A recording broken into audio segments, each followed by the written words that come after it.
So we finally got that guidance that we were waiting for from the CDC, except that it's not really what we wanted to hear. We were supposed to be getting phase 2 at the very least, and a way forward, a clear pathway to resume cruising. Instead, we got phase 2A and no clear pathway at all. I am going to go through the details in this video.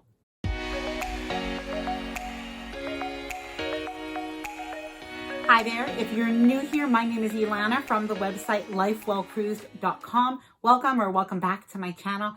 Now, I've got to be honest with you, I filmed a video already today and I decided that I would scrap it because only half of it would be relevant. So we'll talk about that another day. I'm a little bit tired, so I apologize if I look tired. I thought this was so important that I did need to film this video and talk about it. We have been waiting for this guidance from the CDC.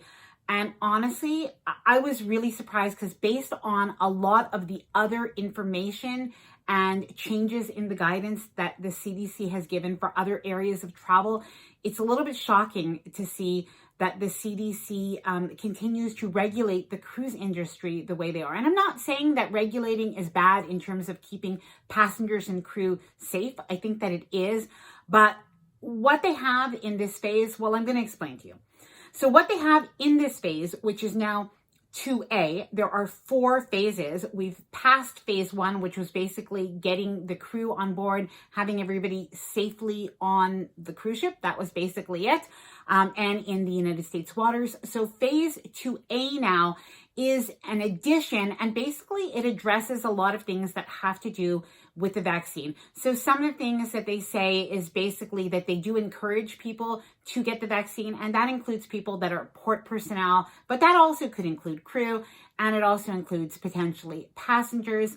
And they go a little bit further than that later on in the document, where they really talk about how the cruise lines should implement a strategy as to how to get the crew vaccinated. Now, something also to note is they put a lot of other information in this phase 2A that I do think that the cruise lines are already doing. So some of the things that they said, and of course it makes absolute sense, is that the cruise lines have to have procedures as to how to handle a potential outbreak if it happens on board. And they have already been cruising. My gosh, there are several 100,000 people that have already been passengers on cruise ships. The cruise lines are already doing this, so I don't think this is going to be an issue. Some of the other things that they pointed out, and the specifics are good, is that they have to make agreements with the embarkation cruise ports as to how the procedures will work. And this makes sense that they have to make those agreements. I'm sure that that was their plan anyway, but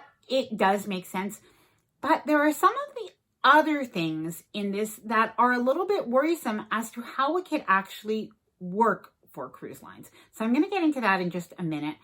But I do have to point out the most obvious thing of all, which is there is no timeline. There is no date of restart. There is no, we're hoping for July 1st. And if all goes well, then you can go through all of this process and you will be able to start on July 1st or August 1st, any date. There is none of that. And another part of this that is concerning, and it's mentioned very early, is that this is phase 2A. There are other phases all the way through now, phase 2A through 4. And more guidance can come. And if more guidance comes, well, the CDC will update the cruise lines when they update them. So it just got, in my mind, a little bit more confusing. Let me know if it got more confusing for you. Now, another phase is test cruises. We had always heard that there would be test cruises or simulated voyages with volunteer passengers. That looks like it's still expected to happen, just not yet, with no timeline. So I don't know that we are further ahead. Now, there is something, as I looked through all of the information, all of the guidance, that I thought was concerning and was difficult for it really to be doable for the cruise lines. And maybe there's something that I'm not getting, so it's perfectly possible that that is the case. But one of the things that I thought was really concerning is the fact of one of the things mentioned was that the cruise lines and the cruise ports shouldn't have passengers gathering together, meaning the embarking passengers and the disembarking passengers in the same areas like gangways and cruise terminals and port terminals and waiting areas, which totally makes sense, but within a 12-hour period. That absolutely confuses me. I don't understand. So the same waiting area where passengers have just disembarked shouldn't have embarking passengers for 12 hours. I don't know how big the cruise terminals are, and maybe they're really separate parts. Maybe that's completely workable. But the gangways, so people that are disembarking from gangways, they shouldn't be using the same gangways to have embarking passengers. Maybe cruise port terminals have a lot of gangways. So maybe that's really something possible, but I'm confused as to the reasoning, mostly because when people are flying on airplanes, I hadn't heard of this happening. I haven't heard of separate waiting areas and places being empty for 12 hours at a time. And I'm still wondering why cruise lines are treated so differently. And while the CDC director, Rochelle Walensky, apparently had met over the phone with the mayor of Miami, Danielle Cava-Levine, and the mayor of Miami thought that was a really positive conversation, and that the CDC director and the other officials were very knowledgeable about the cruise industry and very cognizant of the changes with the vaccines.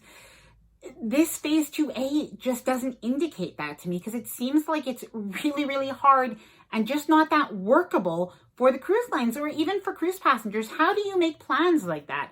How does the cruise industry make plans like that? How do they bring confidence back to Americans and North Americans that want to travel from the USA on a cruise? It just seems like it presents an extra hurdle now, rather than lifting the hurdles and actually providing a clear pathway. And the CDC even says, cruising safely and responsibly during a global pandemic is difficult.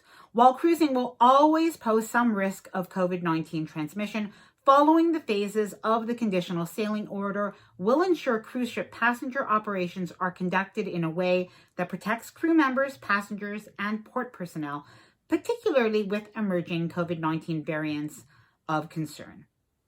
So maybe this really is a reason, and maybe there are things that we don't know, and this really is to be able to help in that area. I just wish that there was a timeline. And at the same time, I still just don't believe that cruising is less safe than other modes of transportation, that other areas of life that are happening, especially now, and especially given the fact that CDC has actually relaxed some of its guidances for travel for vaccinated passengers. So this is some information for now. I would like to know what you think, and I do have some questions that have come to my mind, and I have a feeling that you probably have some questions about this too, so please leave them in the comments. One of the questions that I have is, are we going to see a response from the cruise lines? What are they going to say? Are they going to say, thank you, this is something we can work with, we're happy to move forward, or are they going to continue to resist the Conditional Sail Order and ask for it to be rescinded? This is what they have been asking for, including CLIA and including Richard Fain, the CEO of Royal Caribbean. He did put out a video about a half an hour before the CDC new guidance came out, and he did ask for that again. Another question I have is, are any of these stipulations, restrictions, if you will, some of these protocols, are they being imposed on other areas of travel or of life, or is this really just for the cruise lines? And if so, is there any explanation why that's logical for today? And finally, my question is, when can cruising restart in the USA? Are we any closer to knowing that?